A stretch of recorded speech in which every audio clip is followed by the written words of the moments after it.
Hello दोस्तों, आप सभी का मेरे चैनल पर हार्दिक स्वागत है। दोस्तों, मैं आज आपके लिए बीएड का लेसन प्लान लेकर आई हूँ। बहुत से लोगों को लेसन प्लान बनाने में दिक्कत होती है, इसलिए मैं आज आपको लेसन प्लान लेकर आई हूँ। दोस्तों, लेसन प्लान को हिंदी में बोलते हैं पाठ्य योजना। मैं आपको पाठ्य योजना फर्स्ट शेयर कर रही हूँ। उसमें सबसे पहले हम लोग लिखते हैं दिनांक। दिनांक में जो दिनांक को जिस डेट में आप पढ़ाएंगे उस डेट में की डेट डालेंगे। फिर इसके बाद हम डालते हैं विषय। विषय जो होता है आपका मुख्य विषय, उसको डालते हैं। जैसे हम विज्ञान के लेसन प्लान बनाने जा रहे हैं तो हम विज्ञान डालेंगे। फिर इसके बाद उप विषय। विज्ञान की 3 शाखाएं होती हैं, जीव विज्ञान, पदार्थ विज्ञान और रसायन विज्ञान। दोस्तों, हम इसमें पदार्थ विज्ञान का टॉपिक पढ़ाने जा रहे हैं, इसलिए हम पदार्थ विज्ञान डालते हैं। प्रकरण बल, लेकिन प्रकरण यहाँ पर नहीं पड़ता है अभी, जहाँ पर पड़ेगा वहाँ पर हम बताएंगे प्रकरण कैसे निकालते हैं। प्रकरण को पहले निकालना पड़ता है, फिर बाद में प्रकरण डालते हैं। हम जिस क्लास में पढ़ाएंगे उस क्लास की क्लास डालेंगे। कालांश पीरियड होता है, जिस पीरियड में हम पढ़ाएंगे उस पीरियड को डालेंगे। फिर इसके बाद अवधि, जितना पीरियड होगा, टाइमिंग होगी, उतना पीरियड की अवधि डालेंगे, 40 मिनट। छात्र अध्यापिका का नाम। दोस्तों, छात्र अध्यापिका का नाम जो छात्र अध्यापिका जो टीचिंग करेगा, जो बीएड कर रहा होगा, वहाँ यहाँ पर उसका नाम पड़ेगा। विद्यालय का नाम, जिस विद्यालय में आपकी टीचिंग लगी होगी उस विद्यालय का नाम। दोस्तों, सामान्य उद्देश्य। सामान्य उद्देश्य क्या है? सामान्य उद्देश्य लगभग सभी लेसन प्लान में सभी विद्यार्थियों के सभी सब्जेक्ट में समान होते हैं। इसमें 3 कॉलम बनेंगे, सामान्य उद्देश्य, क्रमांक और फिर उसके उद्देश्य लिखे जाते हैं। फर्स्ट नंबर, छात्राओं में विज्ञान विषय के प्रति रुचि उत्पन्न करना। हमारा उद्देश्य क्या है? छात्राओं में विज्ञान विषय के प्रति रुचि उत्पन्न करना। छात्राओं को ऐसे पढ़ाना है कि छात्राएं विज्ञान के प्रति रुचि करने लगे, मतलब उनको पसंद लगने लगे, अच्छा लगने लगे।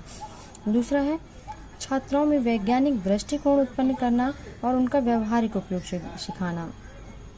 छात्राओं में विज्ञान का मतलब ही है वैज्ञानिक दृष्टिकोण, वैज्ञानिक तरीके से पढ़ाना और उसमें क्या उसको उनके दैनिक जीवन में प्रयोग करना। छात्राओं में वैज्ञानिक दृष्टिकोण उत्पन्न करना और उनका व्यवहारिक उपयोग सिखाना। तीसरा, छात्राओं को विज्ञान के तथ्यों का ज्ञान कराना। छात्राओं को विज्ञान की छोटी छोटी चीज़ें, बेसिक चीज़ों का ज्ञान कराना। छात्राओं में तर्क शक्ति, कार्य शक्ति, विचार शक्ति, कल्पना शक्ति आदि को विकसित करना। छात्राओं में विज्ञान तर्क वितर्क से बनी होती है। कार्य शक्ति, उसमें कार्य प्रणाली, कार्य शक्ति मतलब कार्य करने की क्षमता अधिक होनी चाहिए। विचार शक्ति, विचारों की छात्राओं के अंदर या छात्रों के अंदर विचार करने की शक्ति होनी चाहिए।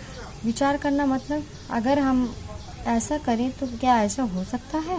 कल्पना शक्ति, कल्पना शक्ति का मतलब कल्पना करना कि अगर हम सपोज हम सोचते हैं अगर यह आम का पेड़ छोटा होता तो हम आम तोड़ सकते। तो इसमें क्या हम कल्पना ही कर रहे हैं। छात्राओं में सृजनात्मकता की भावनाओं का विकास करना मतलब क्रिएटिविटी उत्पन्न करना। छात्राएं अपने आप में क्रिएटिव पर हो सकें। इसके बाद हम आते हैं विशिष्ट उद्देश्य। विशिष्ट उद्देश्य का मतलब होता है कि हमारा मेन उद्देश्य क्या है, क्या करना है। मेन उद्देश्य मतलब छात्राएं विभिन्न प्रकार के बल के बारे में जान सकेंगी। छात्राएं क्या करेंगी? बल के बारे में जान सकेंगे। इसके बाद जब हम टीचिंग करने जाते हैं ना, तो उसमें शिक्षण सहायक सामग्री लगती है। कौन कौन सी टीचिंग में सामग्री लगती है? चॉक, डस्टर, संकेतक, लपेट, सैंपल, चार्ट आदि लगता है।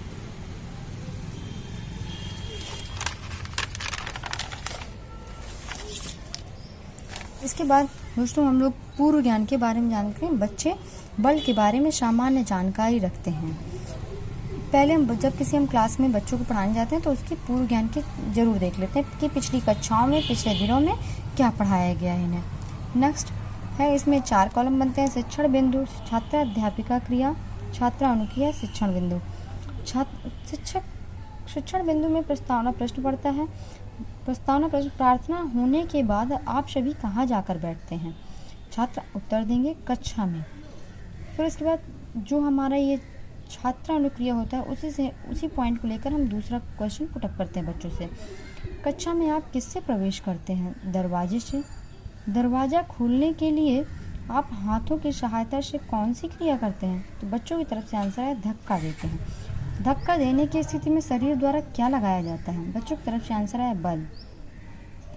अब हम पूछते हैं बल से आप क्या समझते हैं? तो बच्चे चुप हो जाते हैं और एक समस्या क्रिएट हो जाती है। तो जहाँ पर ये समस्या क्रिएट हो गई उस टॉपिक को हम उठाकर प्रकरण में रख देते हैं उसे हम कि आज हम बच्चों आपको बल पढ़ाएंगे। अब हमारा मेन उद्देश्य है छात्राओं, आज हम बल के विषय में अध्ययन करेंगे। इसमें लिखा है छात्राओं आज हम बल के विषय में अध्ययन करेंगे। तो उद्देश्य कथन है और इसमें ये ऐसा मतलब छात्राओं के बारे में नहीं, छात्र छात्राएं सभी होते हैं क्लास में, तो सभी लिखते हैं। मैंने बालिका इंटर कॉलेज में टीचिंग की थी तो इस वजह से इसमें केवल बालिकाएं थी, इसलिए इसमें छात्राओं के लिए लिखा गया। नेक्स्ट हम चलते हैं प्रस्तुतिकरण। प्रस्तुतिकरण मतलब हम क्या इसमें डिफाइन करें, क्या व्याख्या करें।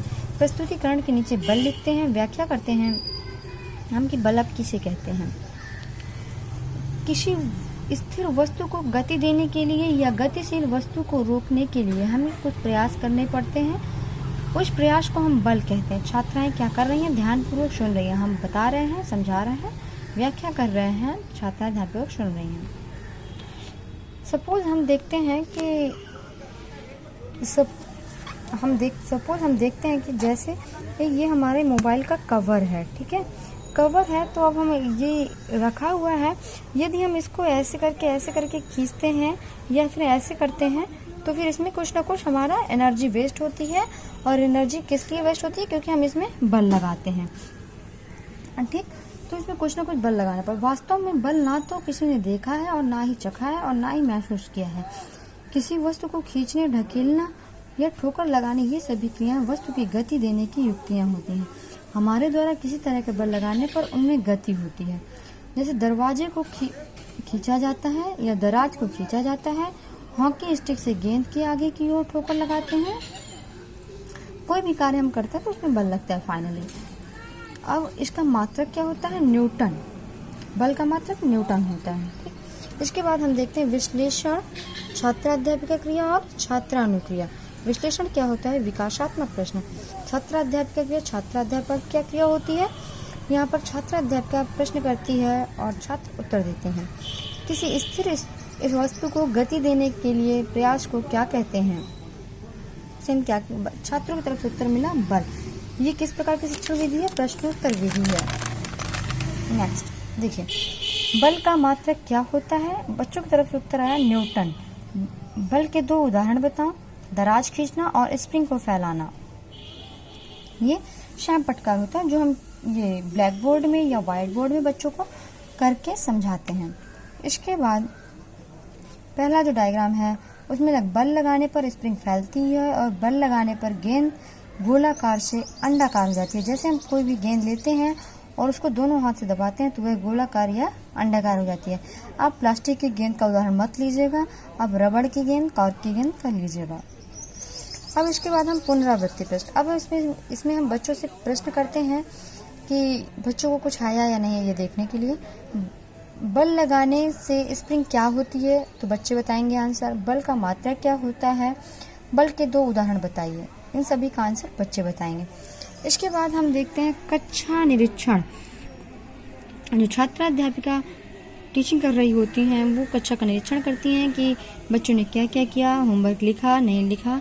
छात्राध्यापिका ने छात्राओं को श्याम पट कार्य लिखने को कहा तथा घूम घूम कर कक्षा का निरीक्षण किया। इसके बाद होमवर्क दिया जाता है, आप जो इसमें लपेट श्याम पट दिया है ये आप ब्लैक ले जाएं या वाइट ले जाएं, कुछ भी ले जाएं, इसमें हम गृह कार्य लिख कर ले जाते हैं। उसमें क्वेश्चन है बल किसे कहते हैं, बल का मात्रक क्या होता है, बल का उदाहरण दीजिए।